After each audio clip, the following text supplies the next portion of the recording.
Qu'est-ce qui crée de la richesse? Le travail ou le capital? Ce qui crée de la richesse nouvelle, c'est bien le travail humain. Ni la machine, ni l'argent ne créent de la richesse nouvelle. Vous mettez 1000 € ici et vous revenez dans un mois. Il n'y aura pas 1000 € et 100 € de plus à côté. De l'argent ne crée pas de l'argent supplémentaire. Maintenant, vous achetez avec ces 1000 € une machine, vous revenez dans un mois, il n'y aura pas un produit à côté non plus. Pour que la machine serve à quelque chose, il faut qu'un être humain la fasse fonctionner. L'argent et la machine représentent ici le capital. Sans le travail, point de capital. Tout commence et finit donc par le travail humain. De nos jours, les richesses créées par les travailleurs sont réparties entre le capital et le travail sous forme de salaire. Par salaire, on entend aussi les cotisations sociales, y compris la part patronale. Ces cotisations servent à financer notre protection sociale. Ce qui ne va pas aux travailleurs a 3 destinations. Une partie va à l'État sous forme des impôts payés par les entreprises. Une autre partie est utilisée pour l'investissement. Le reliquat va aux propriétaires et aux actionnaires, surtout sous forme de dividendes. Les patrons disent que le travail coûte cher et que ce n'est pas bon pour notre compétitivité. Quelle est leur solution?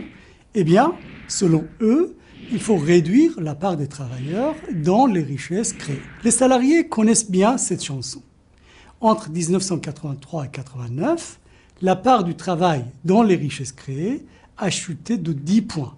Depuis la fin des années 80, les actionnaires gagnent chaque année 100 milliards d'euros de plus par rapport à ce qu'ils gagnaient en 1983. Il faut savoir qu'aujourd'hui, la part des salaires dans les richesses créées est plus faible qu'à la sortie de la Seconde Guerre mondiale.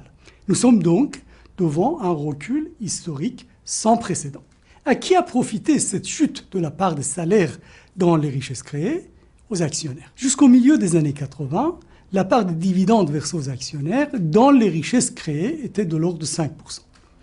Depuis, ça monte régulièrement. Aujourd'hui, sur 100 € de valeur que produisent les salariés, 25 € sont versés aux actionnaires. Les patrons disent que c'est nécessaire pour augmenter l'investissement. C'est faux. L'argent qui va aux actionnaires, c'est aussi autant d'argent qui ne va pas à l'investissement. En effet, la hausse des dividendes versés aux actionnaires n'a pas conduit à la hausse des investissements. Au contraire, depuis 2005, le montant des dividendes versés aux actionnaires dépasse même les investissements réalisés par les entreprises. Pas assez de salaire, pas assez d'investissement, pas assez d'emplois, on comprend pourquoi le chômage ne baisse pas. Ce qui coûte, c'est donc le capital et non le travail, les salaires ou les cotisations sociales. Pendant cette crise, alors que le chômage augmente et le pouvoir d'achat des travailleurs baisse, la rentabilité financière des entreprises, elle, ne baisse pas. Diminuer de moitié les dividendes permettrait de gagner 120 milliards d'euros par an.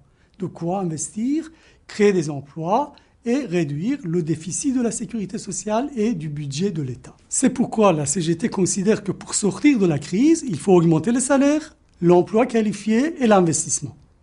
Pour y arriver, nous avons besoin de syndicats plus forts. C'est la raison pour laquelle nous vous invitons à adhérer à la CGT et à prendre toute votre place dans notre organisation.